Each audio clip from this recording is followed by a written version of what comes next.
Bienvenue sur France Culture si vous nous rejoignez. Maintenant, l'actualité des idées dans la deuxième partie de la Grande Table. Comme chaque midi, l'individualisme est-il une invention occidentale? Voilà comment nous avons choisi de titrer cette émission à multiples tiroirs. Vous le verrez, invité ce midi, Jérôme Bachet.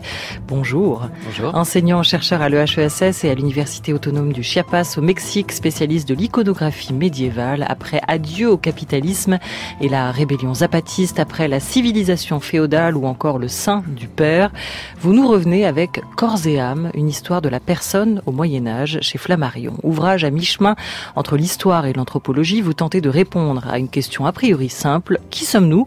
En croisant les différentes perceptions que l'on se fait de la personne humaine. Un travail de comparaison aussi avec d'autres cultures pour évaluer la singularité de la conception occidentale de l'individu. Mieux comprendre notre tradition pour appréhender l'homme d'aujourd'hui. Et vous commencez par vous attaquer à l'idée universelle ou à l'idée acquise de séparation entre l'âme vertueuse et le corps méprisable. Deux approches inséparables, selon vous, pas plus acceptables, enfin, et l'idée que l'individu soit réductible à sa conscience du moi. Ce livre savant est donc aussi un plaidoyer pour un individu collectif, ou plutôt une approche relationnelle de la personne, une conception salutaire dans ce triste présent qui agonise au milieu des ruines de la modernité, écrivez-vous. Jérôme Bachet, triste présent, on va si mal à vos yeux? Oui, je crois qu'on va quand même très très mal, que nous sommes dans une crise générale, une crise économique, une crise qu'on appelle parfois de civilisation, une crise d'humanité ou de déshumanisation, dont on voit, je pense, à longueur de journal et de journaux, le déploiement sur toute la planète. Et un mal-être aussi, une difficulté à être, une difficulté à exister socialement, une augmentation une croissance un peu partout de l'exclusion, du sentiment de non-existence qui provoque des drames parfois sanglants. Donc je pense que oui, le monde va quand même assez mal. Mais vous qui nous venez du Moyen-Âge, est-ce que c'est vraiment une caractéristique de l'époque? On n'a pas toujours été aussi mal. Est-ce qu'il y a vraiment pour vous aujourd'hui une dislocation de ce lien qui est très particulière? Écoutez, le siècle le plus barbare de l'histoire, c'est quand même le XXe siècle, dont le nôtre est le prolongement. Alors évidemment, l'archétype voit dans le Moyen-Âge justement le moment le plus marqué de l'obscurantisme, du chaos, etc.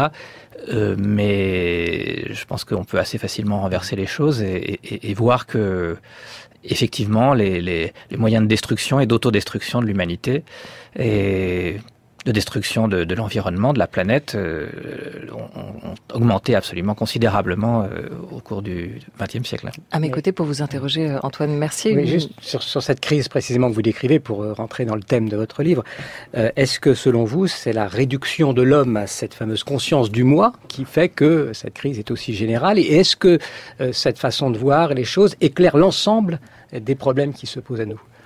Peut-être que c'est insuffisant pour éclairer l'ensemble des problèmes, mais c'est une dimension. Et ça concerne effectivement donc cette idée de l'individualisme occidental qui est née en gros au XVIIe siècle. C'est le début de ce qu'on peut appeler la modernité, et notre modernité, même si aujourd'hui elle est fatiguée, voire épuisée. Donc certains de ces aspects majeurs, c'est précisément cette idée de l'individualisme qui conçoit la personne indépendamment de ses relations, indépendamment des liens dans lesquels elle s'est formée, à partir desquels elle peut exister. Et c'est aussi la relation à la nature. C'est la modernité occidentale qui a inventé l'idée de nature, une nature dont l'homme serait extrait, hein, et donc c'est l'idée d'un grand partage entre nature et culture, ou d'une exception humaine.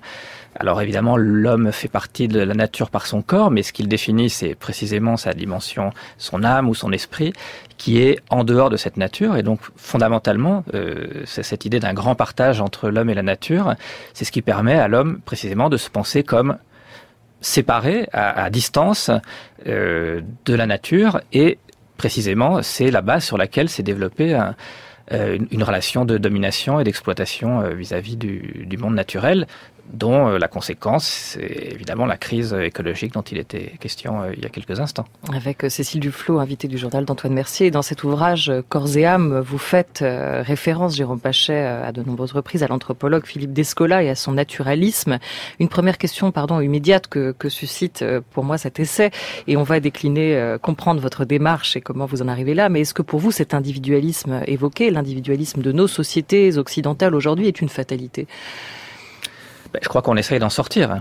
La question, c'est d'essayer d'en sortir. Et la perspective qui est ouverte un peu à la fin du livre, après le détour par une longue histoire, notamment médiévale, c'est précisément d'essayer d'en sortir. Et il me semble que pour ça, on a à apprendre à la fois des cultures non occidentales et d'une généalogie de l'Occident, dont on découvre en fait qu'il a été longtemps beaucoup moins dualiste qu'on ne l'imaginait. Et c'est pour en sortir quelque part que vous avez choisi, vous, de nous proposer aujourd'hui, avec ce livre, cet essai, une autre conception de l'individu ? Voilà, c'est ce que j'appelle après un certain nombre d'anthropologues, une conception relationnelle de la personne. Mais je pense que fondamentalement, on a quand même beaucoup de mal à arriver à cette conception relationnelle parce que, effectivement, nous avons été habitués à penser que ce que nous sommes, donc nous sommes une personne, nous sommes un individu qui se définit par lui-même. Alors effectivement, depuis Descartes, on explique que ce qui est le fondement de ce sentiment d'être soi-même, c'est l'activité de pensée, c'est la conscience et la conscience de soi. Donc je suis ce moi qui dit je, qui suis en train de penser. Alors, et accessoirement, j'ai un corps. Mais donc, je pense qu'on est quand même fondamentalement toujours sur cette conception-là, qui nous fait nous concevoir comme étant nous-mêmes un individu par nous-mêmes. Et après, évidemment, on va dire, on vit en société, donc nous avons des relations, donc nous nous lions à d'autres personnes, etc. Mais on pense quand même l'individu d'abord, et ensuite ses relations sociales. Or, l'idée d'une conception relationnelle de la personne, qui a existé dans de très nombreuses cultures, c'est de penser que la personne n'existe elle-même qu'à travers, que grâce à ces relations dans lesquelles elle vient s'insérer au moment de sa naissance. Au moment de la naissance, nous avons déjà une existence relationnelle. Nous sommes liés à nos parents, nous sommes liés à une tradition, nous sommes liés à un univers social, nous sommes liés à un langage, avant même de commencer à exister comme individu. Et donc, nous sommes tissés, nous sommes faits de cette étoffe relationnelle. On ne peut pas donc concevoir l'individu indépendamment de ses relations. Et à ce moment-là, c'est assez important parce que ça change la manière de poser la question de la relation entre l'individu, l'individuel et le collectif. Et alors, nous avons tendance à opposer, mais qu'on ne peut pas séparer. Il est là tout le péché originel pour vous, Jérôme Pachet. Il est dans le titre aussi de cet ouvrage, Corps et âme. Il repose dans ce dualisme, cette séparation entre le corps et l'âme, qui est en quelque sorte un mauvais postulat de départ. De quoi cette croyance nous coupe-t-elle d'une conception plus relationnelle, justement peut-être aussi de l'individu? Et pour comprendre, il faut retourner au Moyen-Âge, époque qui a jeté les bases de ce fameux dualisme corps-âme, corps et âme, pour comprendre ce qui a alimenté ce sentiment d'incompatibilité totale entre les deux. Est-ce que là, on peut dire avec vous déjà merci l'Église, pour commencer ? J'irai pas jusque-là, c'est pas exactement ma perspective. Sur le Moyen-Âge, vous n'êtes pas tellement sévère finalement, puisque vous dites qu'il y avait quand même une association qui s'est créée précisément à ce moment-là, oui, contrairement après Descartes. Où voilà, le dualisme, le véritable dualisme occidental, il naît avec Descartes, avec la science moderne, avec la modernité en général. Donc sur le Moyen-Âge, c'était pas si mal. Et de ce point de vue-là, le Moyen-Âge, c'était pas si mal, mais peut-être pas forcément pour de bonnes raisons, parce que justement, ça a beaucoup à voir avec l'organisation ecclésiale de la société, donc le pouvoir de l'institution cléricale.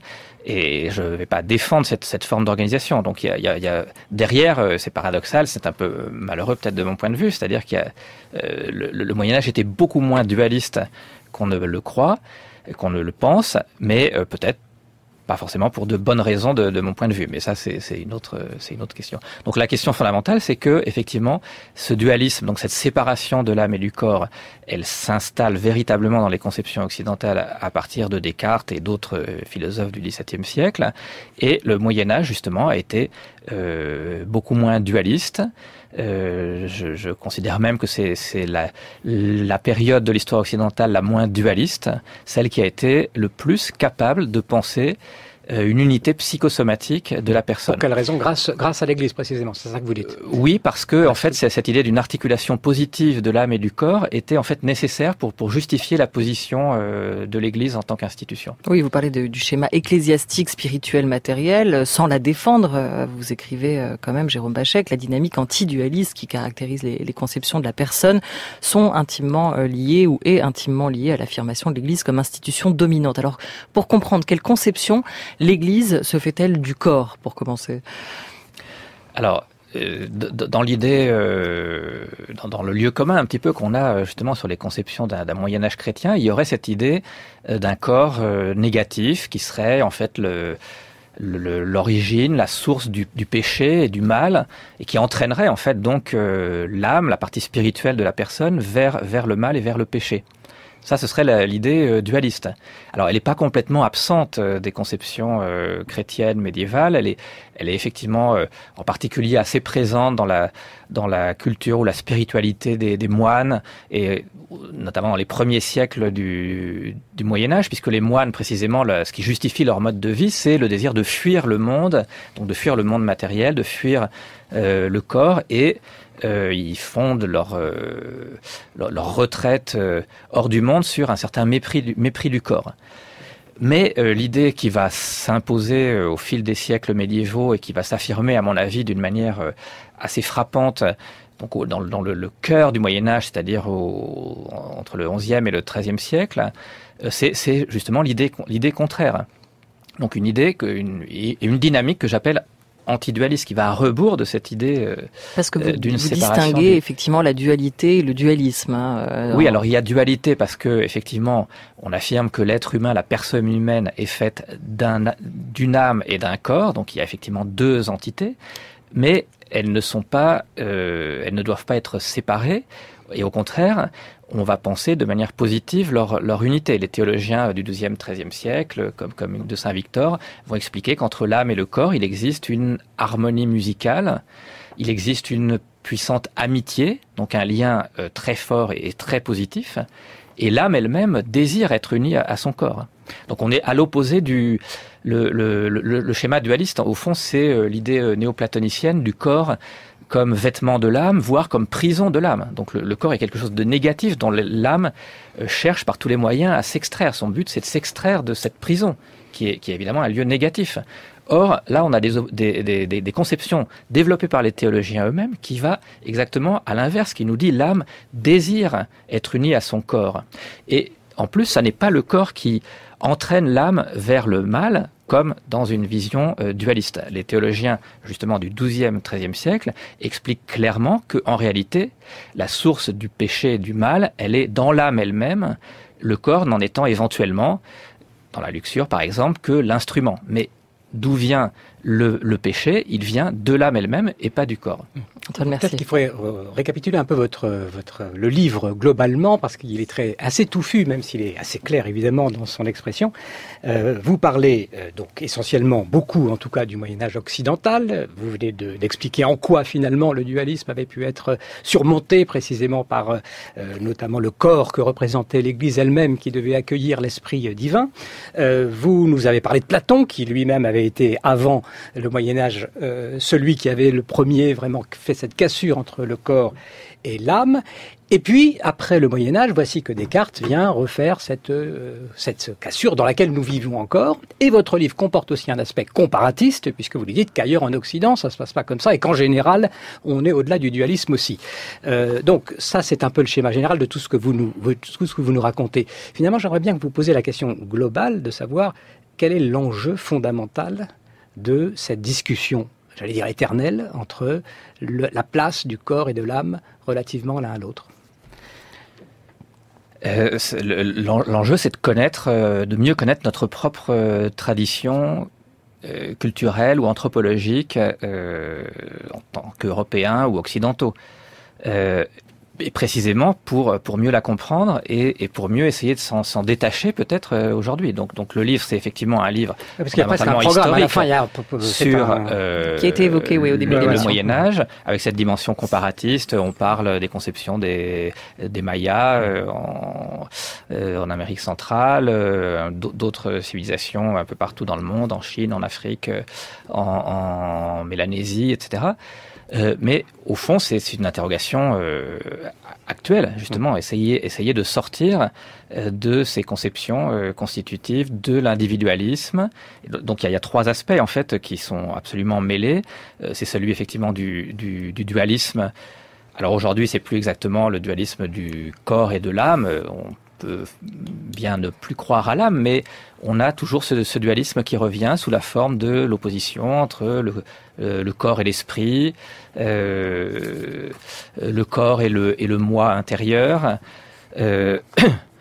La question de l'individualisme, donc c'est la manière de penser la relation entre l'être humain singulier et le collectif social dont il fait partie, et puis la question de la relation entre l'homme et la nature. Donc c'est ces trois enjeux dont on voit qu'ils évoluent ensemble, sur lesquels Descartes effectivement opère sur ces trois plans une rupture assez fondamentale avec d'autres philosophes du XVIIe siècle bien sûr.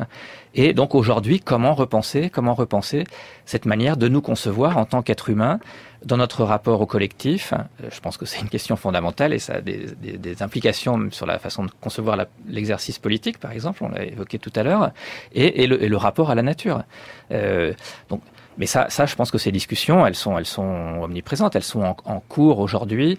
Comment dépasser ce que Philippe Descola appelait le naturalisme et qui est en effet une ontologie, pour employer son terme absolument spécifique de l'Occident depuis le XVIIe siècle, et dont on est en train de sortir. Ça fait d'ailleurs partie de cette crise générale que j'évoquais tout à l'heure.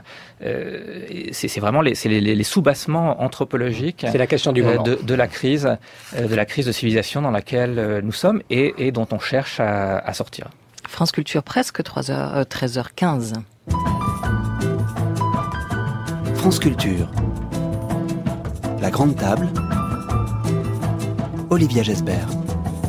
L'historien médiéviste Jérôme Bachet est notre invité jusqu'à 13h30 avec Antoine Mercier. Question autour de Corps et âme, un livre érudit qui nous renseigne sur la personne que nous sommes à la lumière du Moyen-Âge notamment. Antoine Mercier a évoqué votre approche comparatiste aujourd'hui. Est-ce que vous parleriez d'une spécificité, d'une singularité occidentale ?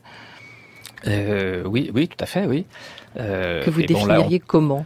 Qu'est-ce qui nous différencie des autres ? On peut reprendre le travail de l'anthropologue Philippe Descola, qui me semble vraiment assez lumineux dans sa démonstration.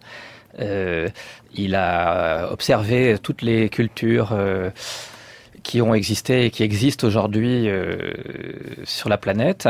Il les a répartis en 4 grandes ontologies, 4 manières de concevoir l'humain dans ses rapports avec le non-humain, pour le dire de manière un peu rapide.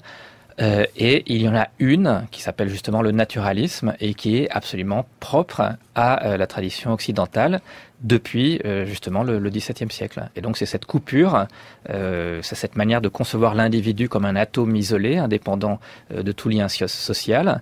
Et c'est cette manière de concevoir l'espèce humaine comme faisant exception par rapport au reste du monde vivant. Et cet individu occidental, finalement, de qui se rapproche-t-il le plus des Chinois ? De quelle culture ?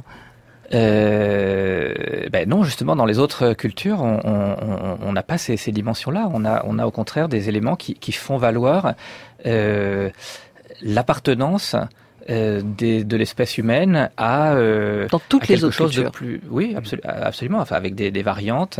Évidemment, il y a une inventivité des conceptions anthropologiques et il y a des ontologies différentes dans les mondes non-occidentaux. On peut pas uniformiser les non-occidentaux en laissant entendre qu'ils auraient eu tous une pensée uniforme, au contraire. Et donc il y a 3 autres ontologies que développe Philippe Descola. Donc il y a des différences très marquées dans les cultures non occidentales, mais elles échappent toutes à cette exception humaine, à ce grand partage entre nature et culture, et à cette idée d'un individualisme au sens moderne du terme. Question que vous posez néanmoins, Jérôme Bachet, c'est si l'Occident est peut-être moins dualiste qu'on ne le croit, est-ce que ces autres ne seraient-ils pas, eux, moins monistes, finalement, qu'on le dit ? Voilà, alors c'est un peu paradoxal. Il me semble que justement, ce que le livre essaye d'apporter, c'est de montrer que cette tradition occidentale est moins dualiste qu'on ne l'a dit. C'est ce qu'on évoquait tout à l'heure à propos d'un long Moyen-Âge qui se prolonge jusqu'à Descartes. Et du coup, ça a eu des conséquences même sur la manière dont les anthropologues ont approché les sociétés non occidentales. Ils se sont dit, les autres que nous allons étudier sont différents, ils échappent à cette conception dualiste qui nous caractérise, et donc on doit trouver quelque chose de fondamentalement différent. Et donc on trouve dans de très nombreux travaux anthropologiques anciens l'idée que les autres cultures ont ignoré en fait ce partage entre l'âme et le corps, ou l'animique et le somatique.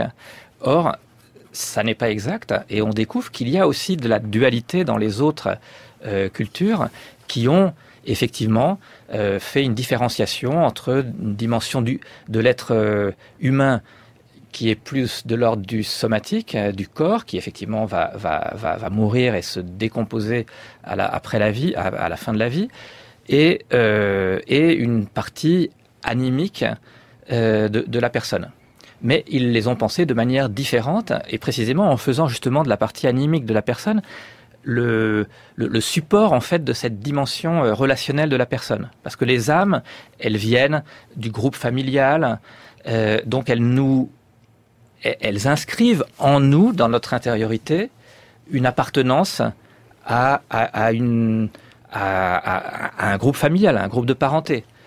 Ou alors des liens, elles inscrivent en nous des liens avec le monde extérieur, et en particulier avec le monde naturel. Par exemple, chez les Mayas, au sud du Mexique, au Guatemala, vous avez des conceptions de la personne qui sont pour nous absolument incroyables. Il y a 3 sortes d'âmes différentes, mais certaines qui s'appellent, par exemple chez les Tzeltal du Chiapas, des labs, qui sont donc des entités parfois animales. Alors on connaît un peu l'idée d'un double animal qui existe dans les cultures méso-américaines, c'est-à-dire qu'une partie de la personne, en fait, de la personne que je suis, est un animal, et un animal qui vit en moi et aussi à l'extérieur.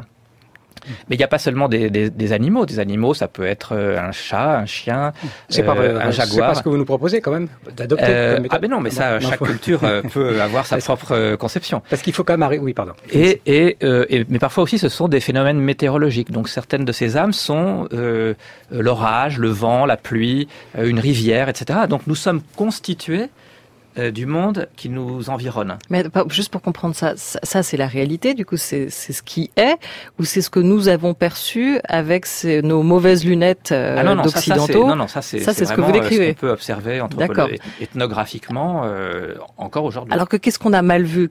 Avec ces mauvaises lunettes, en quoi notre jugement au départ, ou ceux des anthropologues, était faussé? Parce qu'on pensait qu'il y avait l'idée qu'il n'y avait pas de séparation, de dissociation entre l'animique et le somatique, alors qu'il y en a. Il y en a même plus. Antoine, merci. Oui, Jérôme Bachet, je crois qu'il faut venir maintenant peut-être à l'objection principale, selon moi, qu'on peut faire à vos thèses, à savoir de savoir si l'individu ne va pas être jeté avec le bain du dualisme. Comment on conserver la notion d'individu à laquelle on est très attaché ici, mais pas forcément uniquement pour des mauvaises raisons, c'est-à-dire l'existence d'une personne singulière que nous sommes tous, si vous nous proposez une immanence absolue dans tout étant confondu, où est-ce que nous existerons à nouveau? Est-ce qu'il ne faut pas, question subsidiaire, rétablir l'idée d'une transcendance comme le Moyen-Âge avait pu le faire, pour précisément garder la singularité des personnes? Alors, en fait, dans les conceptions des sociétés non occidentales, qu'on a parfois appelées holistes, donc qui mettent en avant effectivement le tout social auquel les personnes appartiennent, en fait, on s'aperçoit aussi qu'il y a une reconnaissance assez marquée de la singularité individuelle. Donc, la question de l'individualisme au sens moderne, propre à la tradition occidentale, ça n'est pas la seule possibilité pour reconnaître une singularité de l'existence individuée. qui a été reconnu dans d'autres sociétés, parce que justement, même chez les Mayas dont je parlais, c'est cette composition. J'ai dit, vous avez ces âmes animales liées aux phénomènes météorologiques, etc. Vous en avez plusieurs. Alors, si mon âme est un vent, je vois pas en quoi c'est très singulier, mais bon. Eh bien, parce que vous pouvez avoir jusqu'à 13 de ces âmes. Donc vous en faites une composition assez particulière. Et donc il y a aussi un jeu dans la société qui est de savoir quelles sont les âmes des uns et des autres. Et c'est en fonction, et donc ça détermine aussi les capacités des différentes personnes, leur caractère, etc. Et puis évidemment, il y a aussi l'idée qu'au cours de la vie, chacun acquiert un caractère, une expérience différente. Il y a d'autres sociétés, en Mélanésie par exemple, à la fin de la vie, on fait des objets funéraires qui vont, avec de manière graphique, évoquer justement la personnalité singulière de chaque personne. Et ces objets sont tous différents, parce que chaque personne a aussi eu une trajectoire, noué des relations propres, et donc cette singularité. Donc l'idée c'est pas du tout de nier la singularité des individus. Mais il y a une différence entre le problème, c'est que l'individualisme, au sens moderne du terme, il a développé comme argument positif le fait que c'était la voie de la liberté. L'argument de la modernité, c'est ça, c'est la liberté individuelle. Mais le problème, c'est que cette liberté, d'abord, on s'aperçoit aujourd'hui qu'elle est peut-être en partie fallacieuse. Elle conduit aussi à beaucoup de souffrances psychiques. Dans quelle société dans le monde on a eu autant de maladies psychiques, de stress, de dépression? C'est une maladie, je ne dis pas qu'elle n'a pas existé dans d'autres sociétés, mais son développement social comme fait social, c'est un fait de notre société moderne. Donc l'individualisme au sens moderne du terme, il aboutit aussi à des conséquences psychiques, humaines et subjectives, aussi parfois très pathologiques. Donc la question n'est pas de nier la singularité individuelle, mais elle est de construire cette singularité sur la reconnaissance des relations qui constituent la personne. Est-ce que pour ça, il faut commencer par se demander ce qu'on remet derrière ou dans la catégorie corps, ce qu'on range derrière le corps et ce qu'on met dans l'âme? Est-ce qu'il faut repenser ces deux mots valises, ces deux conceptions pour... Alors, il y a plusieurs. De toute manière, il n'y a pas une solution. D'abord, j'ai pas de solution évidemment à proposer. C'est une réflexion profonde anthropologique qui est en cours. Et de toute manière, les différentes cultures qui existent aujourd'hui ont le droit de développer leur propre chemin dans cette réflexion. Moi, je parle à la fin du livre d'un certain monisme. Parce qu'effectivement, personnellement, je ne crois pas qu'il y ait quelque chose comme une âme qui viendrait de l'extérieur du corps. Je pense que nous sommes faits. Nous sommes des corps, hein, nous sommes des corps pensants. Mais par exemple, si on dit je suis un corps pensant, je ne suis qu'un corps. Mais en même temps, ce corps produit des choses qui vont au-delà de sa stricte existence corporelle, de la pensée, des émotions, une imagination qui va au-delà du monde strictement matériel. Mais tout ça ne peut se faire qu'à partir du corps. Donc ma recherche personnelle, elle va plutôt du côté de ce qu'on pourrait appeler une forme de monisme, et donc de partir de cette idée je suis un corps pensant, c'est différent de l'idée moderne fondamentale qui consisterait plutôt à dire je suis ce moi intérieur, cet être qui dit je, et effectivement on a vraiment cette perception-là. Qu'est-ce que je suis? Je suis ce je qui, à l'intérieur, dit je. Donc, je suis ma conscience. Je suis ma conscience de moi-même, le moi intérieur, et j'ai un corps. Et ça, c'est ce que Descartes nous a transmis. Est-ce qu'il y a une position morale dans ce que vous dites, ou c'est simplement retrouver la vraie nature, si on peut dire, de l'homme et du rapport de l'âme et du corps, simplement une adaptation de la vie à ce qui existe en réalité? Alors, je ne crois pas du tout qu'il y ait une nature humaine. Ça aussi, c'est une croyance typiquement occidentale. L'être humain est ce qu'il est fait par à travers son éducation, la manière dont il est socialisé, la manière dont il vit dans le monde.